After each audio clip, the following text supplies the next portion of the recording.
मैं कोई बहुत लंबा चौड़ा भाषण नहीं दूंगा, मगर तो एक बात है, आज जो हालात है उसके ऊपर जरूर बोलना चाहूंगा। साथियों, बहुत से साथी कई दिन से एक सवाल कर रहे थे कि हमारा समझौता क्या है और वह लागू होगा या नहीं होगा।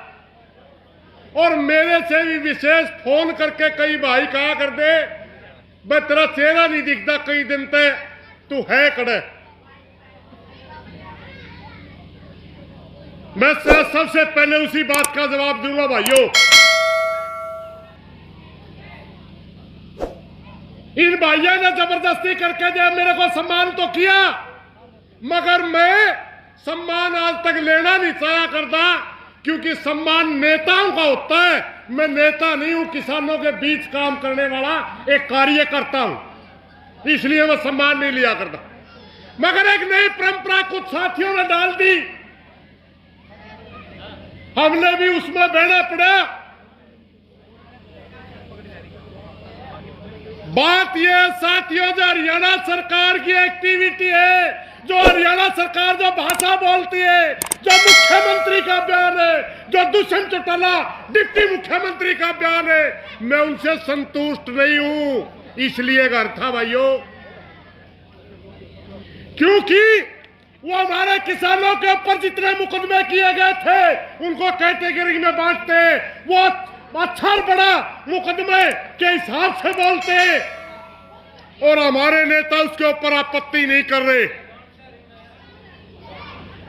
हमारे नेता ने संयुक्त मोर्चा में कहा था कि हरियाणा सरकार ने कहा कि सभी केस वापिस होंगे।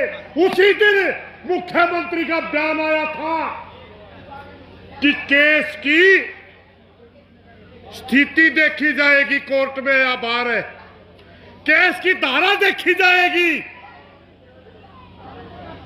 लेकिन हमारी मांग तो ये नहीं थी कि केसों को अलग अलग कैटेगरी में बांटा जाए।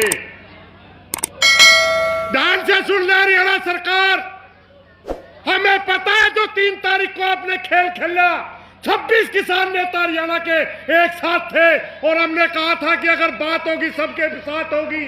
मगर 5-4 साथियों को चोर दरवाजे से बुला करके आपने बात की।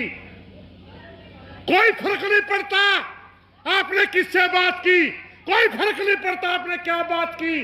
फर्क ये पड़ता है, अगर हरियाणा के किसानों पर केस रहे तो यह आंदोलन उसी दिशा में उसी तरह इतना ही मजबूत चलेगा, चाहे वो नेता आंदोलन में हो या ना हो, कोई फर्क नहीं पड़ता, क्योंकि हरियाणा का किसान लड़ने जानता है और हम लड़ेंगे। याद रखो, सीआईडी स्कॉटियाला भाई भी खड़े हो, बैठ दियो अपने आकाओं तक बात। सारे केस वापिस बिना शर्त करने होंगे।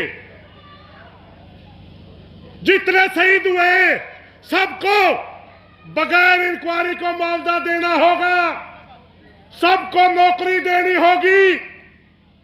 हम इसमें काट छांट बर्दाश्त नहीं करेंगे। दूसरी एक बात,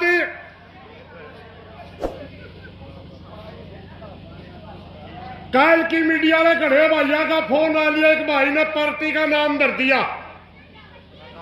हमारा मैं पूछे, भाई हरियाणा का नेता था और उसने राजनीतिक पार्टी बना लिया, आपका क्या विचार है? 5 महीना तो भाई राजनीतिक भाषा बोल रहा था, 5 महीना तक, और सबके हरियाणा के हर किसान को पता था मैं और वो भाई एक ही तंबू में रहते थे। मैंने अगर अलग तंबू डाला था तो वो पंजाब मिशन से दुखी होकर डाला था कि हम पंजाब मिशन पे किसी के साथ नहीं है।